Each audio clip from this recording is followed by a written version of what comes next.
Muchas gracias. Bienvenidos, bienvenido, bienvenida. Eso. Quiero que te presentes, Luis. Gracias por este tiempo para Quinta Esencia y para hablar de un tema que nos ocupa en este tiempo, como es la inteligencia emocional, la inteligencia artificial y la comunicación. Así que, pero empecemos por allí, empecemos por presentarte de quién sos, dónde estás y a qué te dedicas. Bueno, mi nombre es Luis Miguel Romero Rodríguez, Ujú, soy profesor, investigador en materia de comunicación estratégica. Trabajo en la Universidad Rey Juan Carlos de Madrid, aunque soy venezolano de nacimiento, de ujú, crianza y de crecimiento, porque ujú. como verás no tengo mucha acento español, ¿no? Exactamente. Pero bueno, estamos acá en esta entrevista y agradecido contigo, María del Carmen, por la oportunidad. Gracias, gracias, gracias. Te contaba en la previa de que esta serie de notas y de entrevistas de Quinta Esencia sobre estos temas radica en una entrevista anterior hecha hace como 4 años a un especialista sobre cuestiones informáticas e inteligencia artificial y que me generó una serie de preguntas sobre todo que tienen que ver con esto de si estamos preparados los seres humanos a nivel de inteligencia emocional y a nivel de comunicación asertiva para hacer frente, por llamarlo de alguna manera, a esta nueva realidad que se presenta que tiene que ver con la inteligencia artificial que ya está presente, que ya es parte de nuestra cotidianeidad. Entonces me gustaría empezar que me cuentes cuál es tu visión sobre cómo estamos parados desde la comunicación y qué puede hacer la comunicación para ayudarnos a ser más humanos en este tiempo especial, no sé si complicado, pero especial que estamos viviendo como humanidad. Sí, totalmente. Bueno, primero la tecnología es imparable, ¿no?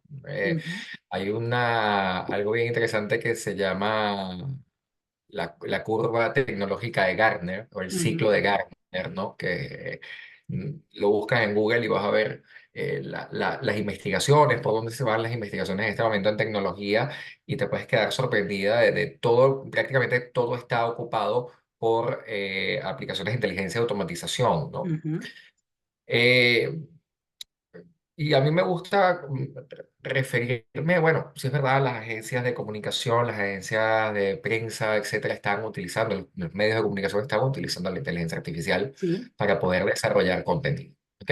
Como antiguamente lo hacían parafraseando cosas de Wikipedia, como antiguamente lo hacían parafraseando cosas de algún atlas o de alguna enciclopedia. Es decir, no es algo nuevo, simplemente que va mucho más rápido. sí, ¿Ok? Que el tema de la paráfrasis y que la intermediación humana necesaria para la reinterpretación de esos contenidos. Y esa ujú, reinterpretación humana viene cargada de todo lo que nosotros somos. sí, Toda así es. reinterpretación es un hecho subjetivo. Ujú.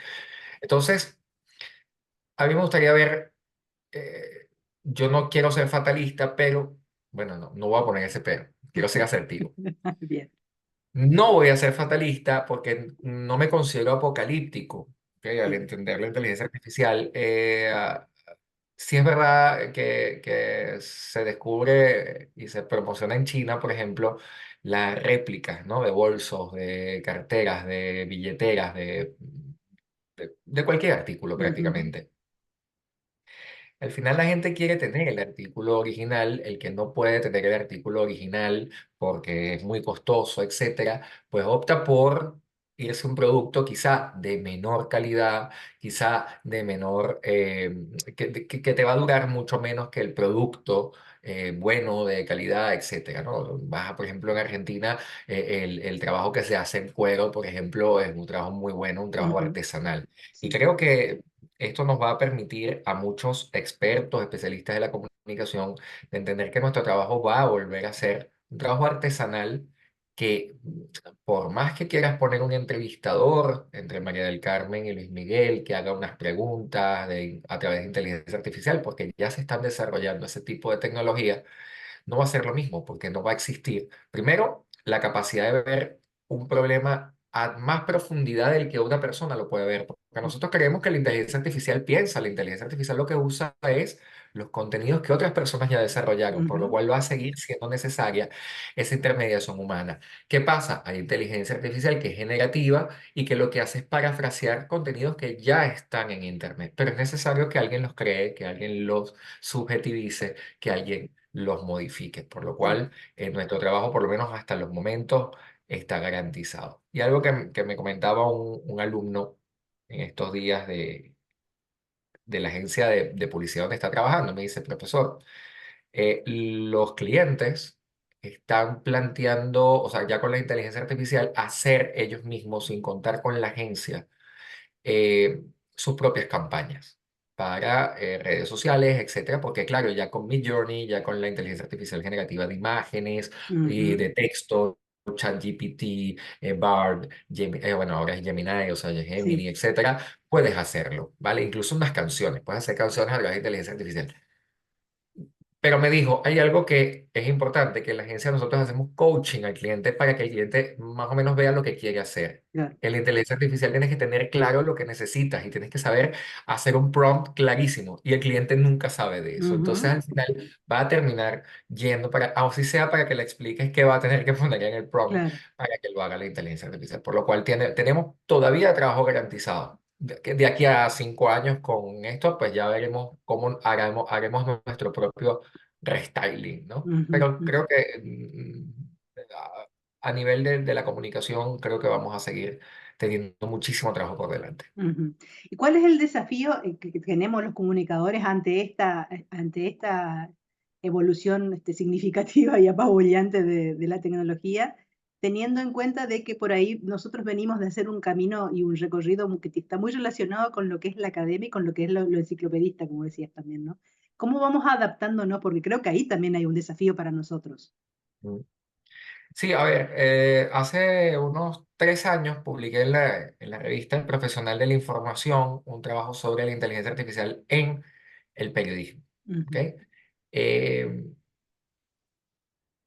el principal desafío eh, para no dejarnos apabullar por la inteligencia artificial es que, fíjate algo, el periodismo, en el caso del periodismo, el periodismo de investigación, no está funcionando. ujú, Es decir, como todos los días hay algo nuevo que llama la atención y al otro día hay otra cosa que llama la atención, no terminamos de profundizar en ujú, un tema para entrar en un tema siguiente y un tema siguiente. Y al final, el trabajo que otrora el periodismo significaba ese cuarto poder se ha perdido. ¿Ok? No solamente por las circunstancias lógicas de los entramados empresariales, con los políticos, etcétera, que creo que no es la razón de esta entrevista, pero el slow journalism, el hacer periodismo lento, el poder pensar, el poder transformar, el poder transmutar esa información, el poder hacer investigación en profundidad, es un reto. Y es un sí, reto, fíjate, algo que tú estás haciendo en esta entrevista. Tú dices en un principio, me llama la atención el tema de la inteligencia artificial con la inteligencia emocional, cuando todavía no tenemos alfabetización de inteligencia emocional. Ahora exactamente. nos vamos a convertir, o sea, porque dentro de pronto el WhatsApp tendrá inteligencia artificial para poder responder sin necesidad de nuestra propia intermediación a cualquier cosa. O sea, le digo al WhatsApp de explicarle a la gente que estoy ocupado y cuando lleguen mensajes va a decir, hola máquina, si yo lo llamo máquina, hola máquina, estoy ocupado, Claro. respóndeme. Y al final vamos a terminar esa capacidad de tener esa capacidad de encontrarnos, ¿no? Tengo un amigo que se llama Rafael Rabina, que es de Cádiz, es especialista, estudioso de la felicidad, ¿ok? Del happiness management, pero es un investigador sobre la felicidad. Y Rafa Rabina no tiene WhatsApp, no tiene Telegram, no tiene Facebook, no tiene Twitter, no tiene nada de eso. Él vive en su cueva, ¿no? Y cuando vino a Madrid yo le pregunté, oye Rafa, ¿por qué tú no tienes ningún instrumento de esto? Y me dijo, porque el yo enviarte comunicación a través de letras hace que perdamos el contacto humano, por más lejos que puedes estar. Si tú me escuchas, yo te escucho, tenemos más enlaces, tenemos más capacidad de conversar realmente, y más allá de respondernos. O sea, yo Ujú, recibo mensajes, yo le respondo, él me responde, yo le respondo, él me responde, se acabó la conversación, ahí quedó grabada en el WhatsApp hasta el año que viene que vuelvo a hablar con él. Entonces, creo que es algo interesante y que creo que tarde o temprano volveremos a entender la importancia de esa comunicación persona a persona y de esa interrelación persona a persona, evitando que va a ser importante a nivel laboral, sí, claro, pero en nuestras relaciones Ujú. personales, familiares y de amistades, de encontrarnos nuevamente con ese 1.0 con esa persona frente a frente. Y además creo que lo vivimos, María del Carmen, después de la pandemia. Es Sí, decir, la pandemia nos dio en la cara y nos dijo, aquí tienes toda la tecnología del mundo para poder interrelacionar con todo el mundo. Pero cuando terminó, bueno, cuando terminó la pandemia, nunca fue como terminó, salgan a la calle, claro, sino que fue una cosa poco a poco. La gente estaba desesperada por sí. compartir, por tomarse una cerveza al aire libre, entonces al final, fíjate, el ser humano siempre va a tender a eso. Sí, cierto. Lo perdemos mucho de vista nomás. Y yo creo que ahí también está la importancia de la comunicación y creo que el rol de los comunicadores para empezar a trabajar en esto que, como vos decías, la alfabetización en inteligencia emocional. ¿Cómo se puede empezar a contribuir? Porque creo que ya es una tarea que tendríamos que haber empezado hace mucho, Uf, hace muchísimo, sobre todo porque, bueno, como he hablado con otros entrevistados, también esto muestra que hay una falencia desde los sistemas educativos del mundo, por supuesto, porque no es algo puntual, digamos. Entonces, ¿cómo podemos empezar a aportar nuestra mirada para empezar este trabajo de alfabetización? mira, en los sistemas educativos que nosotros tenemos en todos nuestros países, incluido España, Venezuela, Argentina, México, exactamente todos, eh, han sido creados y se han mantenido durante el tiempo prácticamente inertes, ¿ok? Ujú. Y modificar algo en la planificación estudiantil, ¿no? En la planificación La de currícula. la Ujú. escuela, del currículo escolar, es sumamente complicado. ¿Ok? De hecho, desde la parte de comunicación, yo he estado trabajando sin cesar desde el año 2011 en solicitar al gobierno de España, nada más el de España, pero a través de la red Alfamed en más de 15 países, que se incluya la alfabetización mediática, que se explique por lo menos transversalmente a los estudiantes de primaria y de secundaria cómo interaccionar, cómo tener cuidado con el grooming, el sexting, cuidado con los dispositivos, porque ya niños de 9 10 años tienen acceso a Sí, dispositivos y con los peligros que ello conlleva. O sea, que además ya se han cometido delitos sí. y aún así el sistema educativo es muy complejo. ¿Por qué? Porque no solamente incluir esos temas, sino además formar al profesorado. Ujú. Entonces, la modificación de los sistemas educativos en todos nuestros países es sumamente complejo, justamente porque te encuentras con esa reticencia, con ese bloqueo inicial de que no se quiere tocar nada, ¿no? Sí. Pero es que al final, María del Carmen, tú dices, bueno, a lo mejor no le dan el sentido a la inteligencia emocional porque consideran que esto no es un tema de formación en las escuelas, sino de educación en los Mm. hogares. Cosa que es un poco tirar la pelota en el tejado de los Sí, demás y ellos sí, que sí, aprendan en sí. su casa, ¿no? Ujú. Si los padres no fueron formados, no tienen alfabetización en inteligencia emocional, obviamente los hijos tampoco lo tendrán y obviamente el sistema educativo tampoco contribuirá. Por lo cual lo primero que hay que hacer es formar a los profesores. Pero algo tan sencillo, María del Carmen, nosotros cuando salimos de la escuela sabemos hacer el máximo común divisor y el mínimo común múltiplo, ¿verdad? ¿Te Ujú. acuerdas de eso? Sí, Sí, sí, sí, sí. súper inútil. Sí, O sea, sí. incluso para un ingeniero, yo le voy a preguntar a un ingeniero, ¿cuándo tú utilizaste el mínimo común múltiplo, el máximo común divisor? Y te puede decir que en su vida, ¿ok? Entonces, de repente tú dices, oye, ¿y no hubiera sido mejor que el máximo común divisor, el mínimo común múltiplo, que nos enseñaran a ahorrar o que nos enseñaran cómo se hace una inversión? Ujú, Ya no ujú. ni siquiera me estoy yendo a la parte emocional, sino algo más tangible. Cotidiano, inclusive. Antes existían en las escuelas, te daban electricidad, te daban madera, te daban... Hoy en día, pues eso ha estado desapareciendo y Sí. cuando tú llegas a tu casa y hay un problemita sencillo que arreglar, no sabes hacerlo, tienes que llamar a alguien, o sea, siempre estás dependiendo de los demás, ¿no? Ujú.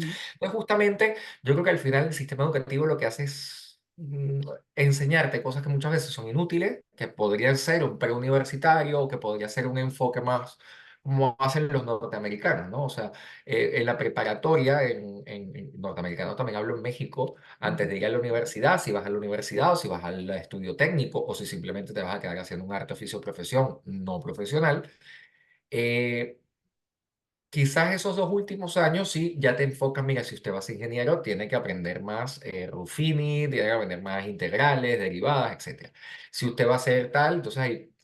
Pero sí es verdad que la formación básica y la formación diversificada debería enfocarse más en los problemas cotidianos que Sí, todas las personas tenemos, ¿ok? tal cual. No solamente el tema de respeto, de asertividad, de empatía, porque son cosas que se aprenden, ¿ok? Ujú. De los límites, de cómo establecer límites. Y lamentablemente yo creo que el sistema educativo le deja esto a las familias y si no, al psicólogo ya está, o al Sí. psicopedagogo.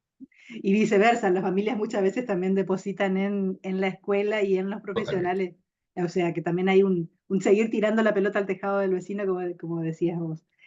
totalmente. En esta línea, y coincidiendo en esta percepción, creo que también el desafío es empezar a formarnos nosotros como comunicadores justamente en esto de la inteligencia emocional, de la comunicación asertiva, desde tu percepción y como docente también de comunicación, ¿vas viendo que hay un interés, un creciente interés o una intención de empezar a hablar de estos temas en la academia? No.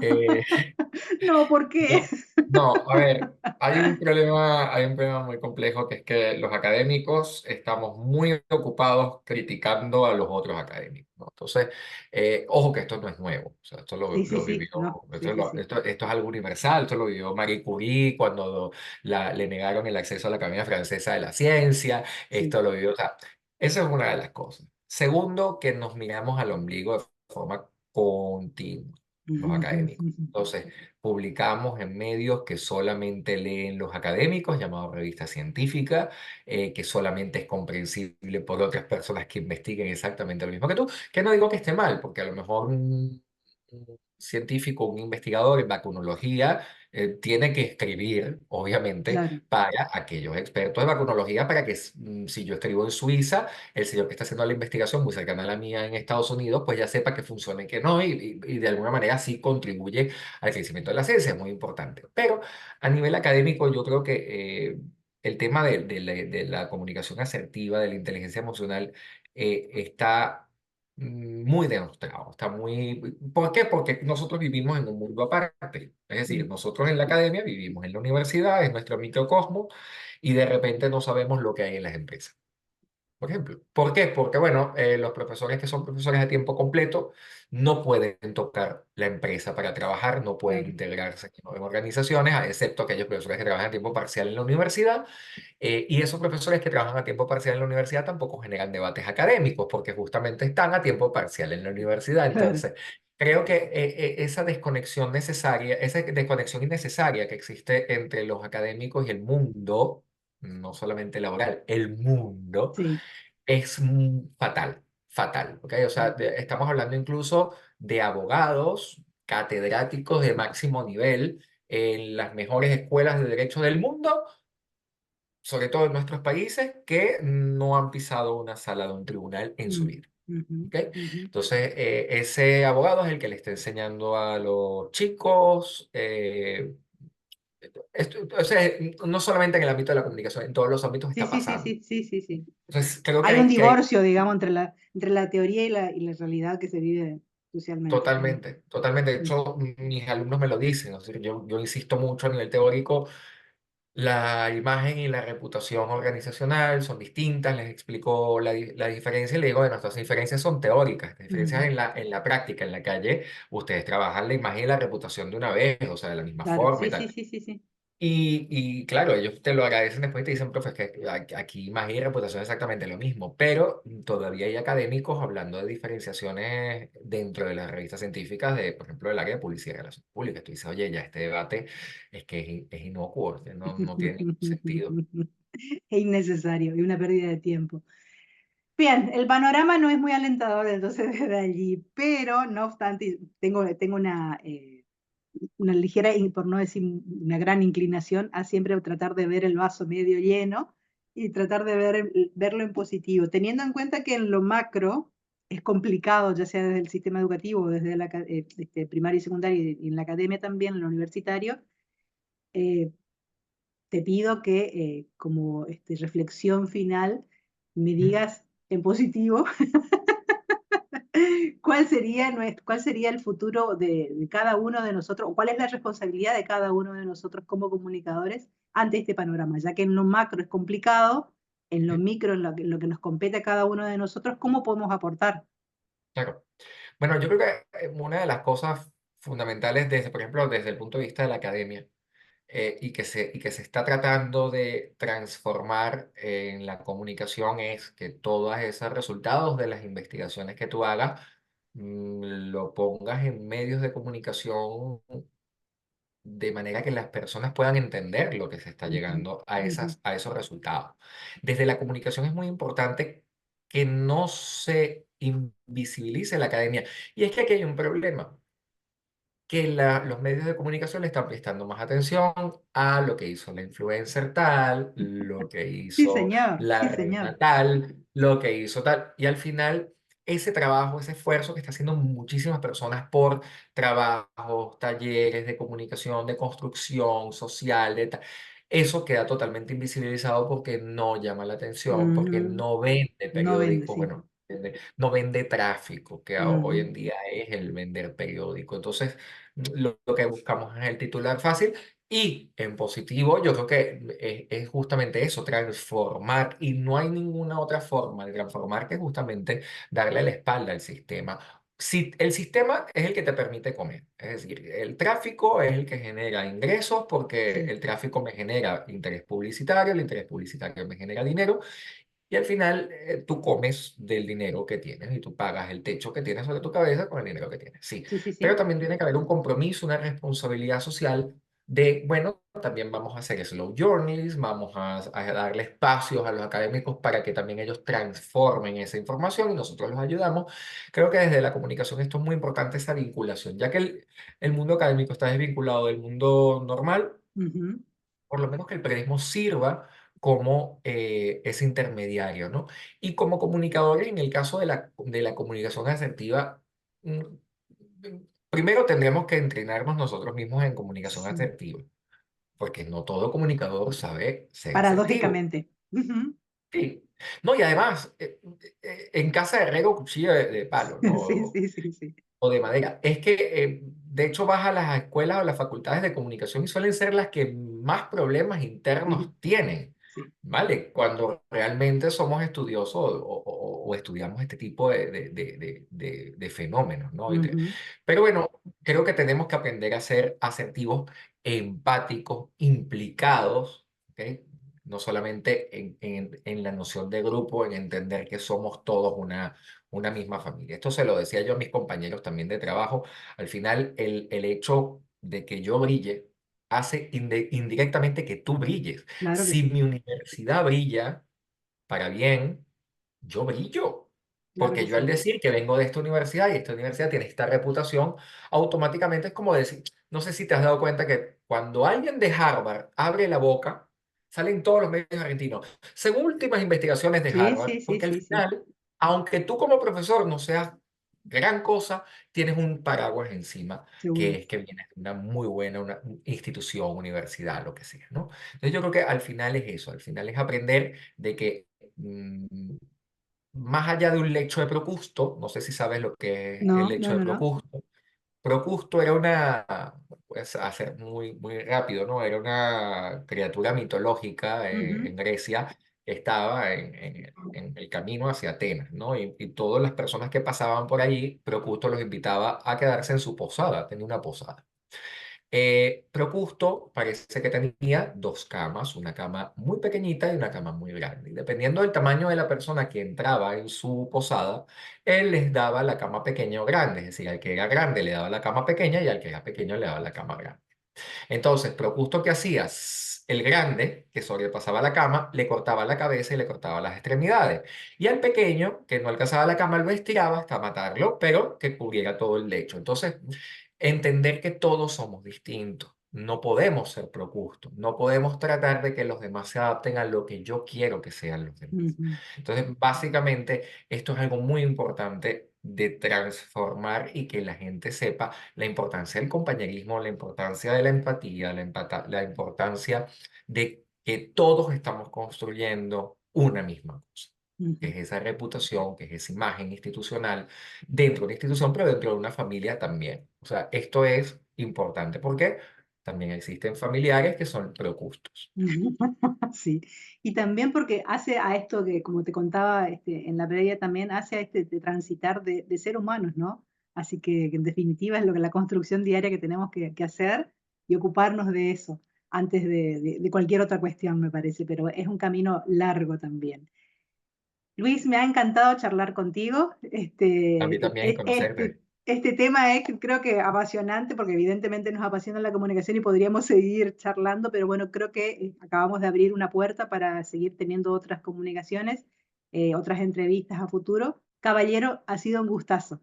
Cualquier Mil cosa, gracias. volvemos a contactarnos. Claro que sí. Muchas gracias, María del Carmen. Gracias, que estés bien. Igualmente Chao, chao. Gracias. a ti.